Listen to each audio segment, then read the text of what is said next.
asking and talking about all the time.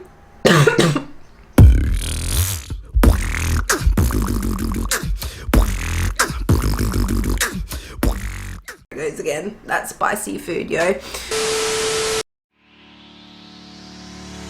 What's up, fam? You are here because you're wondering, what can a virtual assistant do to help me with my business? Like, what are the actual things that they do? There are so many things, but there's also a word of caution here. This can totally destroy things if you don't approach it the right way and if you don't get prepped as well. So I want to help you avoid making some of those mistakes with what I'm going to drop in this video here. And even if you just watch this one video, you can thank me later. Now, I've got a team of 60 under me at the moment. I've been doing this for a while now. I've scaled my business to a healthy 5-figure month with the help of virtual assistants and professionals and through delegation. So be sure to like and subscribe as well, guys. It helps me reach more people like you. So for all things scaling and VAs, just hit that subscribe button to be notified when my next video comes out. Okay, so first, a virtual assistant, I'm assuming you know this, I just want to cover it real quick. A virtual assistant or a VA is someone who's working virtually online, and they might be either contracted or they might be employed, and another word you might hear is a freelancer. So they generally provide services to entrepreneurs and business owners, and they do it from a remote location, whether it be an office of some sort or home-based. And they can help out with an array of things, all the way from digital marketing support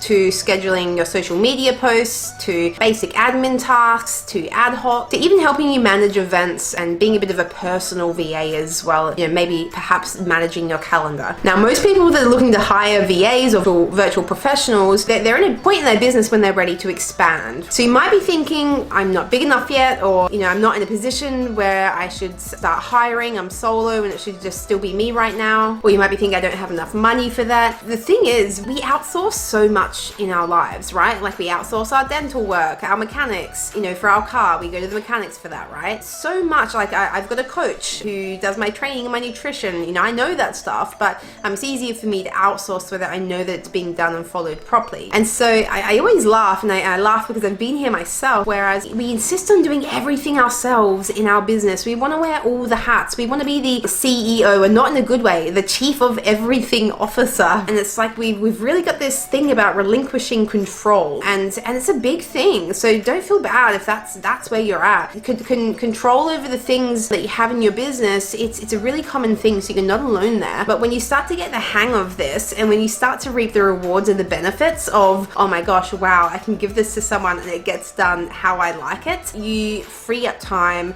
you have an abundance of time to do the things that you want to do. When I first started doing this, I had so much free time on my hands. I was in a bit of a crisis of like, what do I do now? It's this identity thing of, I was doing all this stuff for so long and now I've got all this free time. What do I focus on? That's how good it gets to be. You get to actually live in alignment and feel good about the things that you're doing. And that's what we should be doing in business as entrepreneurs. We should be focusing on the revenue creating tasks. We should be focusing on the things that light us up, that give us energy, that get our creative juices flowing, not the things that zap our creative juices.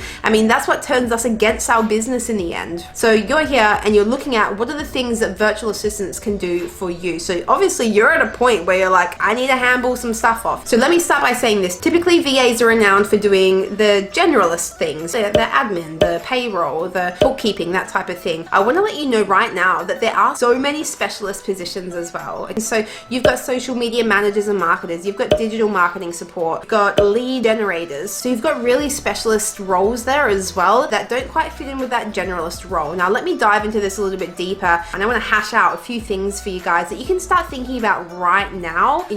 Is that worth delegating? So let's take a look at the generalist role. So some of the most common things that I see in my company and people asking and talking about all the time, we've got bookkeeping, we've got payroll. So you'll generally see a bookkeeper or an accountant help you out with this, but this can also come under the generalist umbrella. So you can have a VA that's sort of a jack of all trades and helps out with all these generalist things, but is essentially a master of none, or you can have someone that moves into more specialist roles. So for example, in my business, I've got an HR and recruitment specialist. I've got an accountant bookkeeper who does only that stuff. But if you're just starting off and and you just want the one person, you want sort of just general help, then these are some of the things that you can look at. So payroll, billing, transferring funds and data entry, tax reports, managing your accounting software, creating financial reports, scheduling meetings, documenting notes in meetings, organizing and scheduling those meetings, organizing your calendar, event management, preparing reports. So in a nutshell, you can think it's really all things organization when it comes to a generalist VA. All things organization. There's so much more to this, but for now, I want you guys to check out this video here on why other companies are outsourcing and how they're making big money from it as well, because we all have access to this. We can all leverage this. Now, if you're not sure what part of the operations and delivery you can be delegating right now, I invite you to click the link below